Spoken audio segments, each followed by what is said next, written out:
9 అడుగుల ఎత్తు 9 అడుగుల వెడల్పుతో అమ్మవారు దర్శనమిస్తారు. అమ్మవారి పాదాల దగ్గర అమ్మవారి ఉత్సవ విగ్రహం, ఆమె ముందు విష్ణుచక్రం, విష్ణుచక్రం ముందు నిత్యం పూజలందుకునే శ్రీచక్రం. ఈ శ్రీచక్రానికి నిత్యం కుంకుమార్చనలు జరుగుతాయి.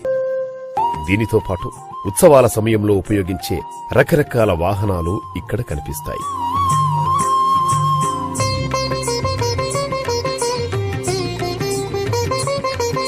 గర్భాలయం వెలుపల గల అంతరాలయంలో అమ్మవారికి బహూకరించిన చీరలు, రవికలు కావలసిన వారు పైకం చెల్లించి తీసుకుంటారు.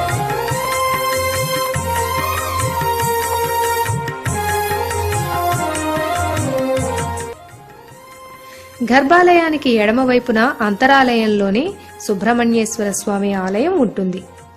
శని దోషం ఉన్నవారు, సర్పదోషం ఉన్నవారు ఇక్కడ స్వామివారిని సేవిస్తారు.